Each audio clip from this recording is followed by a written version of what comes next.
Ibang Ito na. range naman ang atake natin ngayon. Oo. May pagka-Tito Boy kami dito. So, mag-aano kami, magtatanong kami sa'yo ng mga worth it ba? Tapos ikaw ang magsasabi kung worth it or hindi mo na uulitin. Oh, sige. Parang ano to, parang happiness or chocolate si Tito Boy. Mabilisan. Ganun lang. Oo. So, mabilisan. Okay. Okay. Pipay. O, bawal mag-overthink. Are you ready? Ready. Okay. Hindi ako Worth nakatingin, it hindi ko ba? rin. Tapos tumingin siya sa screen, no?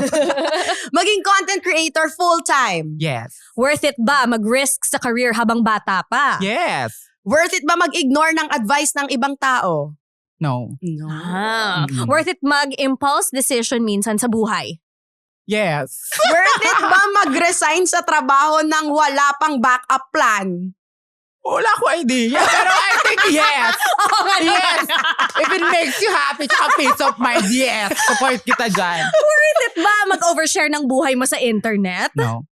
Worth it ba mag-say yes sa opportunity kahit hindi ka 100% ready? Yes. Opportunity. Yes. Worth it ba magstay sa comfort zone kahit may opportunity sa labas? No. No! And Maybe. for the $1 million question! Okay, after everything na pinagdaanan mo, the question is, worth it ba to lahat para sa'yo? Worth it ba? Isang malaking yes. Yay! Oo naman. Worth it, worth it, worth it. Ay. Pero may gusto akong balikan na isa doon. Yung Ah, nag-no siya. Sige, may Balikan natin yung clarification. nag-no. Ay, review? Hindi mo pwede yung hula lang ako.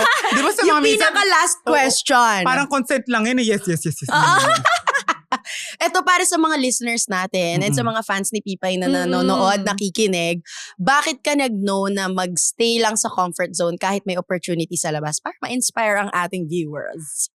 Ako kasi medyo risk taker ako na tao. Parang feeling ko, pag nagstay sa comfort zone, sa comfort zone ko, I mean, sa akin okay yun kasi feel ko safe ako.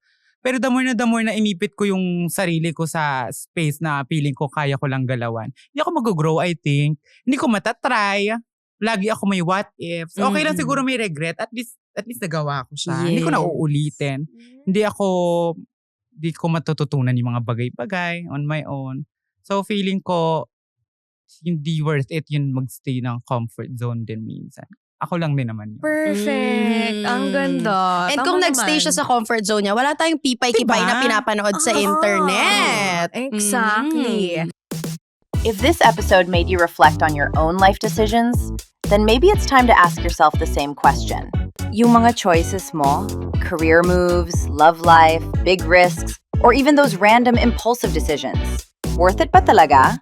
If you enjoyed this conversation, make sure to follow Worth It Ba for more real stories, honest reflections, and barkada-level real talk about life decisions.